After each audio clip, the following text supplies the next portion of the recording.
Have you ever had a conversation with someone and then walked away and then kind of cringed at yourself because you thought you were a little bit weird and a little bit boring and oh so cringy?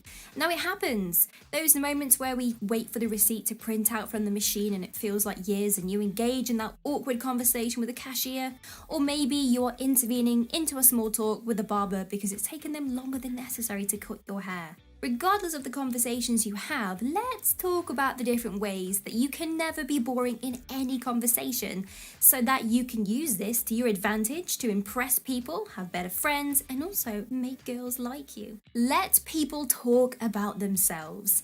We all love to talk about ourselves. We won't admit it, but it's true. So use this to your advantage. Try to keep the conversation focused on topics that the other person enjoys, but make sure you act genuinely interested and curious for the things that they are talking about.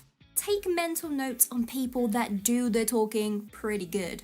Do you happen to have someone that you know that always has enticing conversations, and no matter what they say, it's never boring?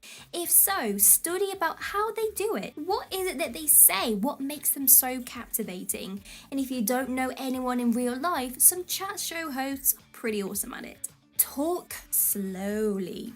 Someone that can talk slowly is perceived as calm, confident, and highly intellectual. But on the other hand, if you are a fast talker, people will find you very distrusting. Find a common ground. If you are having a conversation with someone and you feel like it's starting to slip away, then bring it back by finding a common ground, which is something that you are both interested in. It could be politics, it could be religion, it could be your favorite Harry Potter novel, it could be films, it could be bands, it could even be pizza toppings. Don't interrupt. You could have some amazing conversation topics. However, if you interrupt the person that's talking, they aren't going to like you a great deal. Sometimes we have something that we want to say next and we get so excited to say it that we end up not listening to what the other person is saying and we cut them off. So be very mindful of this. Do some homework.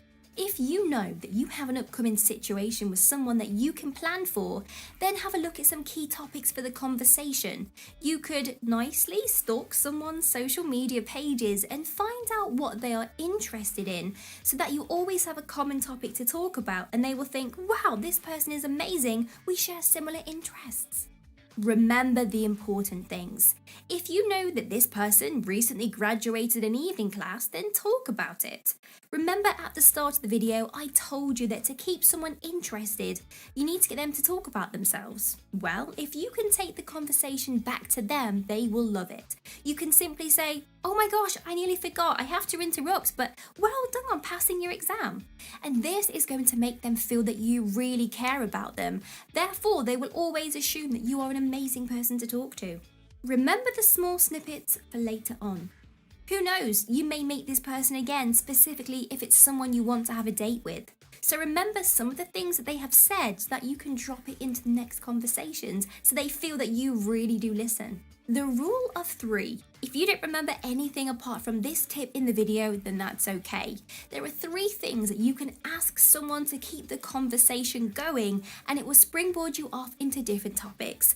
The first one is, what do they do for a living? The second, where do they come from? And number 3, what are their upcoming future plans? You don't have to take the rule of 3 as gospel. You can spin it off a little bit different. For example, you can say, oh, so last week you told me that you had a degree in languages. What makes you work in the finance department here? And this is going to get people talking about their journey of the transitions that they've been through, which will always give you more topics to talk about. And also try to get them to tell you a little bit about the dreams that they wanted to do as a child. It could be something that's a little bit crazy. For example, they wanted to be a monster or a dinosaur. Now, these types of conversations just brings everything to that nice down-to-earth type of pattern, so people feel a little bit less awkward to talk. Ask open-ended questions. Avoid asking questions that can be responded with a simple yes or a no. For example, did you have a good weekend doesn't sound as great as saying, what did you do at the weekend?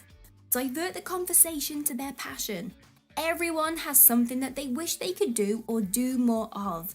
And as soon as you can get them to talk about that passion in a conversation, the easier the conversation is going to flow. You won't feel bored and neither will they. Ask their personal opinion.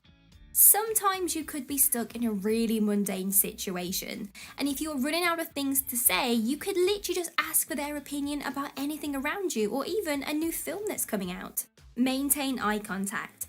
This is such a vital part of conversation topics because the other person needs to feel that you are trying to connect with them. And if it's easy for you to look away and get distracted by something, you will come across as nervous and they will assume that you're a little bit boring to talk to. Avoid the controversial topics. Of course, depending on who you are talking with. For example, if they are a close friend or a family member, you might be able to get away with it. However, the rule is to not talk to people about the following topics in case people get a little bit too uncomfortable. And that is politics, religion, intimate relationships, lifestyle choices, and finances. Get them to teach you something. People love to talk about themselves, but they also like to feel that they have a little bit of power. So if you can get them to play in that concept, they're going to feel pretty awesome. It's so easy to do. You literally just get them to teach you something so that they feel happy, a little bit smug, but overall they will enjoy talking with you. And you will notice how easy it is to just listen to someone explaining something to you. If you feel bored, If you feel bored in the conversation, then chances are the other person does too. So be mindful of this and be ready to come up with something exciting. And in these moments, that's when the opinion questions are great or the open-ended ones. Compliment on something you see around you. If you're short on ideas, comment on something that you can see.